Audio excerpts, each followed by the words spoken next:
L'atelier a pour principal objectif de veiller à ce que les dispositions relatives à la régulation, au renforcement des capacités au niveau des praticiens de la médecine traditionnelle et aussi au niveau de ceux qui fabriquent des produits médicamenteux ou des médicaments à base de plantes dont la réputation est faite sur les vertus médicinales. C'est donc l'occasion de réunir toutes ces catégories avec des formateurs qui, eux, viennent dispenser et partager leurs connaissances, leurs compétences, leur savoir pour veiller à ce que dans toute la filière de production phytopharmaceutique, que des compétences avérées soient dans le respect des normes, parce que vous savez que c'est un domaine où il faut vraiment respecter les normes. Et nous avons été très heureux de compter sur la présence de son Excellence, Madame l'ambassadeur du Pakistan, son Excellence Saïma Sayed, et également avec le docteur, professeur Amadou Gallo Diop, directeur général de la recherche et de l'innovation, qui vient représenter Monsieur le ministre de l'enseignement supérieur, de la recherche et de l'innovation. Et d'avoir organisé cette rencontre en collaboration avec le COMSTEC. Avec le COMSTEC, c'est le bras armé, si je puis dire, de l'OCI, l'Organisation de la coopération islamique, qui est basée à Islamabad. C'est ce qui nous vaut la présence de son Excellence, Madame l'ambassadeur du Pakistan. Donc, pour veiller à tout ce qui a trait à la recherche, à la science, à la technologie, à l'innovation, pour promouvoir le développement dans le monde islamique. Une question extrêmement importante qui fait que c'est un des centres d'intérêt, des sujets à débattre dans cet atelier, qui se tient, comme vous l'avez constaté, ici à l'AUF, à l'Agence universitaire de la francophonie, qui nous a fait l'amabilité, la gentillesse, encore une fois, je dois dire, parce que nous avons une tradition de collaboration avec cette agence-là au niveau de l'académie. Donc, elles nous ont fait l'honneur de nous abriter ici. Et cette question de normes de posologie, c'est extrêmement important. Parce que vous savez tous que dans la médecine, on vous dit, bon, vous prenez une petite pincée, vous prenez une petite gorgée, ainsi de suite, sans que ce soit réellement quantifié. Donc, nous avons ici d'éminents professeurs de médecine. J'ai cité le cas du professeur Amadou Gallo Diop, qu'on ne présente plus dans le domaine de la neurologie. Nous avons maintenant une section des sciences de la santé avec le professeur Mamadou Ndoye, qui est chirurgien.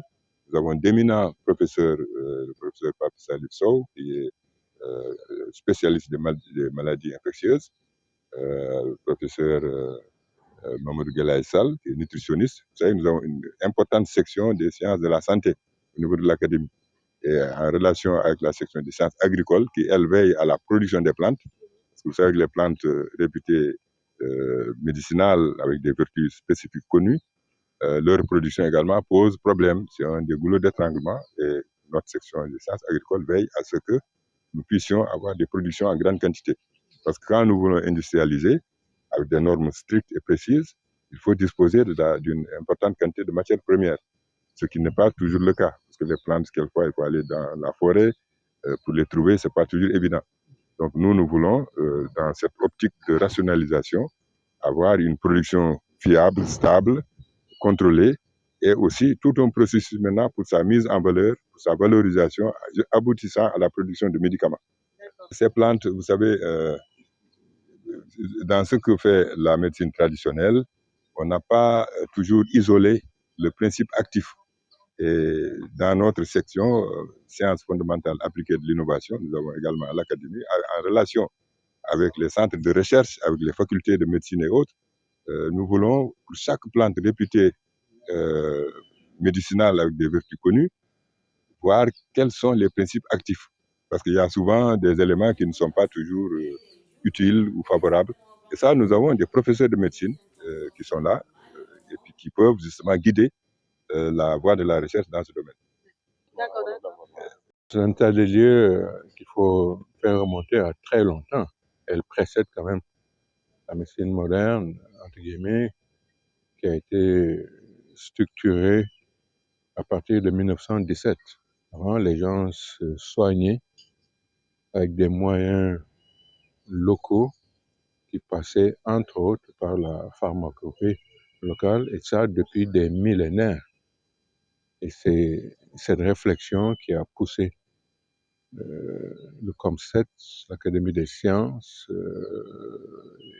les professionnels de la santé et de la botanique à se réunir pour revaloriser cette formule thérapeutique qu'on a tendance à négliger et qui est à la base de la meilleure santé possible. Il ne faut pas qu'on oublie que les médicaments dits modernes, beaucoup d'entre eux viennent de la pharmacopée locale.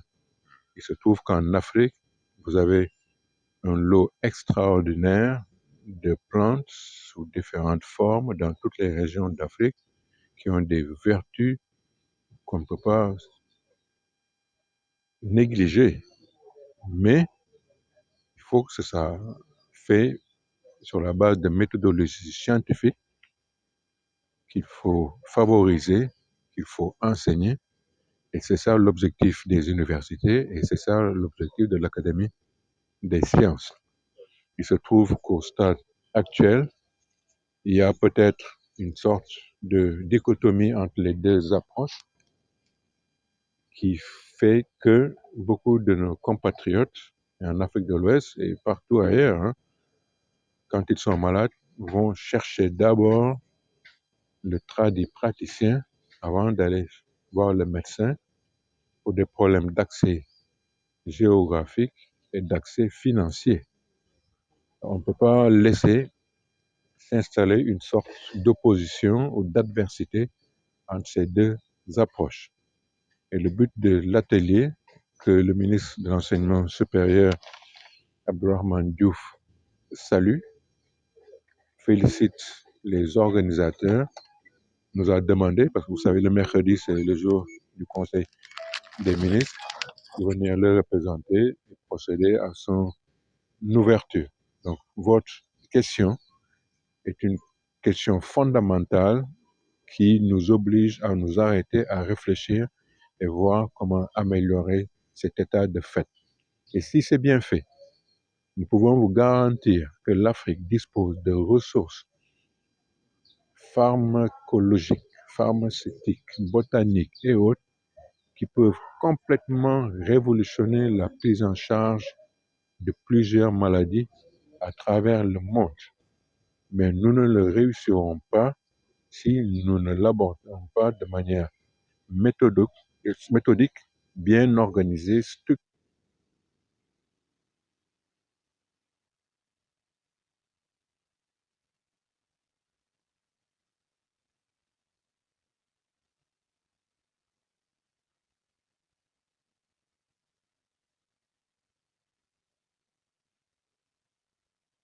Sénégalaise et dans les cultures Pakistan aussi.